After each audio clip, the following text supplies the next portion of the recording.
جب پاکستان دنیا کے کچھ ممالک کے سربراہ مملکت کو ایز اے ہوسٹ کر رہا ہے شنگھائی تعاون تنظیم کے حوالے سے، ایک طرف ایس سی او کا اجلاس ہے، اس موقع پر کیوں ایسا لگ رہا ہے کہ حکومت کسی بڑی ہیپننگ کو بھی کوئی دعوت دینے کی کوشش کر رہی ہے؟ رات کو باقاعدہ طور پر رابطہ ہوا تھا بیرسٹر گوہر صاحب چیئرمین پاکستان تحریک انصاف کے اور وزیر داخلہ محسن نقوی صاحب۔ اب یہ وقت آ گیا کہ پرائم منسٹر ہوتا ہے وہ وزیر داخلہ کے انڈر کام کرتا ہے۔ عمران خان صاحب کی سابقہ اہلیہ جمائمہ گولڈ اسمتھ کی کچھ ہفتوں سے بڑی تشویشناک خبریں سامنے آ رہی ہیں۔ عمران خان صاحب سے تمام ملاقاتوں پر پابندی بھی لگا دی گئی ہے، یعنی عمران خان صاحب کو مکمل آئسولیشن میں رکھا گیا۔ کچھ دیر پہلے مولانا فضل الرحمان اور بلاول بھٹو زرداری صاحب کی ملاقات ہوئی ہے، تو آئینی ترمیم کے حوالے سے کوئی اجلاس جو جمعرات تھی نا، اس کی بجائے اس کو کل بلا لیا گیا۔ بسم اللہ الرحمن الرحیم، السلام علیکم۔ ایک نئے ویلاگ کے ساتھ میں ہوں سلمان حیدر۔ کوئی شک نہیں، پاکستان گزشتہ کچھ دہائیوں کی ایک بڑی جسے کہتے ہیں گریٹ اچیومنٹ میں ہے کہ جب پاکستان دنیا کے کچھ ممالک کے سربراہ مملکت کو ایز اے ہوسٹ کر رہا ہے شنگھائی تعاون تنظیم کے حوالے سے، اور کوئی شک نہیں کہ پاکستان اس وقت کئی دہائیوں کی حساس ترین مومنٹ کے اندر بھی ہے، کیونکہ ایک طرف ایس سی او کا اجلاس ہے تو دوسری طرف پاکستان کا جو پولیٹیکل ٹرمائل ہے وہ اس حد تک کولیپس ہو چکا ہے کہ انسرٹنٹی ڈیولپ ہے اداروں کے حوالے سے اور ہماری سیاسی اشرافیہ کے حوالے سے، بہت سی ایسی چیزیں ہیں۔ تو اس موقع پر کہیں ایسا نہ ہو کہ کیوں ایسا لگ رہا ہے کہ حکومت کسی بڑی ہیپننگ کو بھی کوئی دعوت دینے کی کوشش کر رہی ہے، وہ کوئی ایسا جسے کہتے ہیں کہ کوئی ایسا کوئی سین کریٹ کرنے کو پرووک کرنے کی بھی کوشش کر رہی ہے۔ کچھ ایسا ہو رہا ہے، ایسا لگتا ہے کہ جس تسلی و تشفی کے بعد رات کو ایک عدد باقاعدہ طور پر رابطہ ہوا تھا بیرسٹر گوہر صاحب چیئرمین پاکستان تحریک انصاف کے اور وزیر داخلہ محسن نقوی صاحب، جن سے متعلق مفسر جاوید صاحب کا یہ ماننا ہے کہ وقت اب بدل رہا ہے۔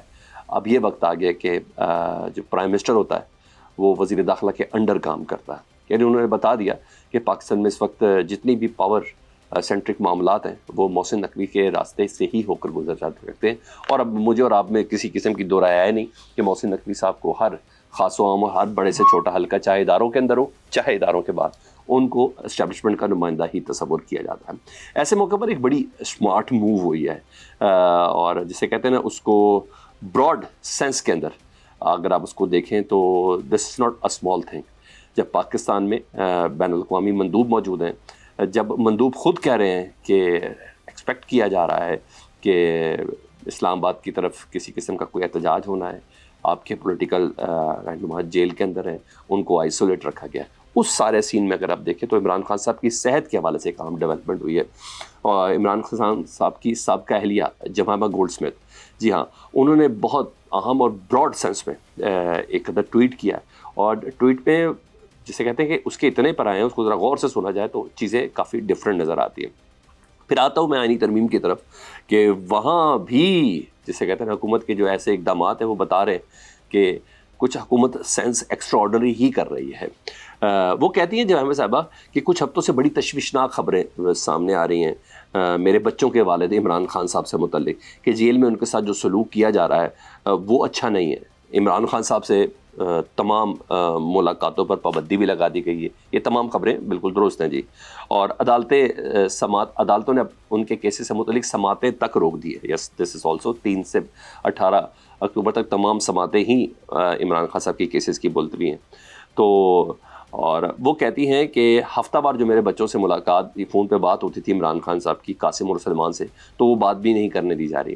اور جمائمہ صاحبہ کے مطابق جو ہمیں رپورٹس موصول ہو رہی ہیں اس کے مطابق اتھارٹی نے جیل کی اسپیشلی عمران خان صاحب کے سیل کی بجلی منقطع کی ہوئی ہے، اور عمران خان صاحب کو سیل سے باہر جانے کی بھی اجازت نہیں ہے۔ اب یہ جمائمہ گولڈ اسمتھ کر رہی ہیں عمران خان صاحب کے بچوں کی والدہ، ٹھیک ہے، اور وہ ایک عام خاتون نہیں ہے، دنیا ان کو فالو بھی کرتی ہے، دیکھتی بھی ہے۔ ان کے کہنے کے مطابق کہ عمران خان صاحب کو قید تنہائی میں ڈال دیا گیا ہے، اور وہ یہ بھی کہہ رہی ہیں کہ عمران خان صاحب کا جو کوک ہے اس کو بھی چھٹی پر بھیج دیا گیا، یعنی عمران خان صاحب کو مکمل آئسولیشن میں رکھا گیا، اور اس سلسلے میں شدید قسم کی ریزرویشن کی گئی۔ یہ میری ریزرویشن نہیں ہے، عمران خان صاحب کے وکلا بھی عمران خان صاحب کی صحت کے حوالے سے پریشان ہیں، اور ان کی فیملی بھی ٹارگٹ ہے، اور یہی وجہ کہ ان کی بہنوں کو بھی حراست میں لیا گیا ہوا ہے، اور کیونکہ بہنیں عمران خان صاحب کا موقف جو ہے وہ میڈیا پر بیان کرتی ہیں۔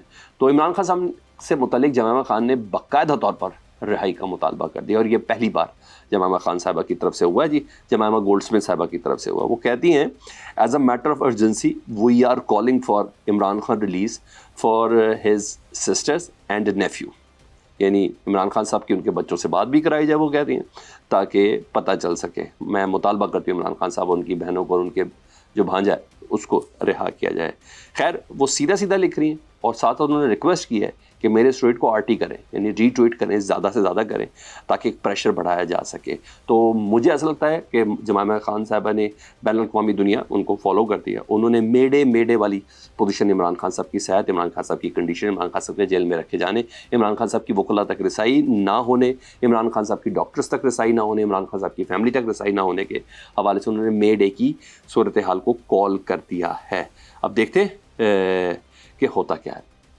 یہاں ایک اور معاملہ, کیونکہ کل آپ کو پتہ ہے اچھی خاصی گفت و شنید ہوئی تھی. حکومت نے, وزیر داخلہ صاحب نے انشور کیا تھا کہ پاکستان تحریک انصاف کے چیئرمین بیرسٹر گوہر صاحب کو کہ آپ کال آف کر لیں, ہم کل عمران خان صاحب کی, ہم تو رات کا ہی ایکسپیکٹ کر رہے تھے عمران خان صاحب کے ان کے ذاتی معالج سے ملاقات کروا دیں گے. پھر ایک عدد علی امین گنڈا پور صاحب نے جو عمران خان صاحب کے ذاتی معالج ہیں ڈاکٹر عاصم, ان کو لاہور سے بلوا بھی لیا, وہ رات کے آ بھی گئے تھے, اور تاکہ یہ سارا معاملہ ہو جائے. تو پھر ڈاکٹر عاصم صاحب سے متعلق خبر ہے کہ وہ آج ڈیالہ جیل پہنچے بھی, لیکن ڈیالہ جیل کے باہر کافی دیر تک رہے. جیل حکام نے ان سے ان کی میڈیکل کی سنتیں شاید مانگی ہیں, وہ نہیں دے سکے, لیکن شوکت خانم کا کارڈ انہوں نے ضرور دیا. اور یہ خبر پلیس کی گئی جب جیل حکام ان کا کارڈ لے کے اندر گئے تو پھر واپسی پہ ڈاکٹر عاصم موجود نہیں تھے. یہ خبر ایک پلیس کی جا رہی ہے. تو بتایا جا رہا ہے کہ قوائف ان سے سارے مانگ گئے. تو بہرحال خبر یہ ہے کہ ڈاکٹر عاصم صاحب کی ملاقات عمران خان صاحب سے نہیں ہو سکی جب تک میں آپ سے بات کر رہا ہوں. اب دیکھنا یہ کہ پیچھے کے اس سلسلے میں کیا رد عمل ہوتا ہے. لگ رہا ہے کہ کہیں نہ کہیں پاکستان تحریک انصاف کے ساتھ کوئی نہ کوئی دھوکہ ہوا ہے. اب آؤں ذرا اہم ترین خبر کہ آپ اور میں اور جتنا بھی میڈیا اسکرین اور پرائم ٹائم جو ہے وہ ایس سی او اجلاس کی طرف فوکس ہے, لیکن کہیں غیر معمولی جلدی ہو گئی ہے, کہیں غیر معمولی احکامات کو فالو کرنے کی جلدی ہو چکی ہے. ٹائم لائن بالکل بریک کر کے رکھ دی گئی ہے. اب سے کچھ دیر پہلے مولانا فضل الرحمان اور بلاول بھٹو زرداری صاحب کی ملاقات ہوئی ہے, اور ہنگامی طور پر جو اجلاس بلایا گیا تھا 18 اکتوبر کو پارلیمانی کمیٹی کا, پارلیمانی پولیٹیکل کمیٹی کا اجلاس بلایا گیا تھا کہ یہ مجوزہ آئینی ترمیم کا جو مسودہ ہے جو تمام پولیٹیکل جماعتوں کا ہے اس کو فائنل, اس کو ٹچ دیا جائے گا, پھر ایک عدد مسودہ بنا کے پیش کر دیا جائے گا اسمبلی میں.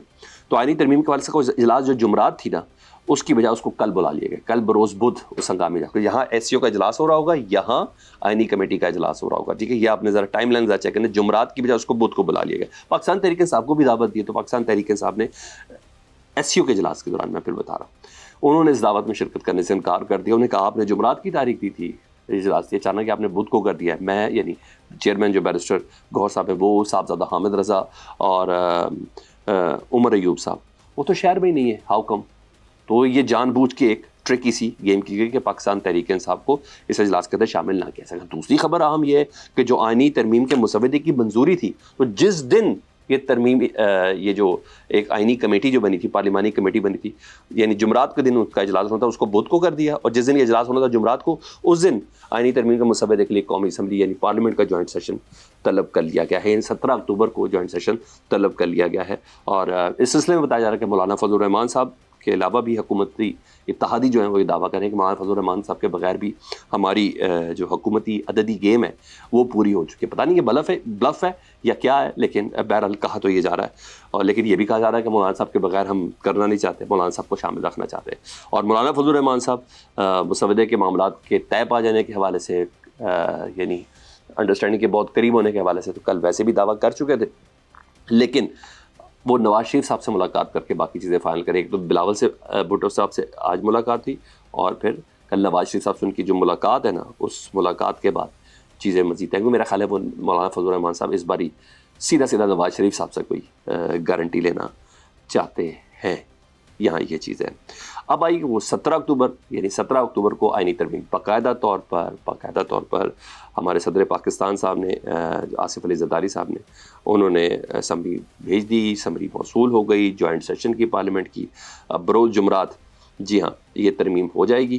اسی دن صدر کے دستخط ہوں گے اور 26ویں آئینی ترمیم آئین کا حصہ ہوگی، یعنی مکمل انڈرسٹینڈنگ کے ساتھ ہے کہ یہ سب کام 25 سے پہلے کرنا ہے، اور جب 25 سے پہلے کرنا ہے تو پھر وہ کہتے ہیں ہاتھ کنگن کو آرسی کیا، تو تمام انڈرسٹینڈنگ ہو چکی ہے۔ میں ایک بار پھر سے کہوں گا کہ جسٹس منصور علی شاہ صاحب کا جو نوٹیفیکیشن ہے اس کو حکومت ایسے نہیں کہہ رہی کہ ہم لاسٹ ڈیٹ یعنی 25 اکتوبر یا 24 اکتوبر کو ہم کریں گے، اس وقت تک ویلڈ رہتا ہے، لیکن اس سے پہلے تک کے جتنے اشارے ہیں، چاہے وہ مسلم لیگ نون کے ہوں، چاہے پیپلز پارٹی کے ہوں مسودے کے، چاہے مولانا فضل الرحمان صاحب کے ہوں، آئینی عدالت بنے یا آئینی بینچ، تمام کے تمام اشارے نا وہ جسٹس یحییٰ آفریدی کی طرف ہے کہ پاکستان کا اپ کمنگ چیف جسٹس یحییٰ آفریدی ہوں گے، کیونکہ اگر 3 سینئر ترین ججز کے لیے بھی پارلیمانی کمیٹی ڈیسائیڈ کرے گی جس طرح آرمی چیف کو ڈیسائیڈ کرتے ہیں، تو اس میں جسٹس منصور کو اگر رکھنا ہوتا تو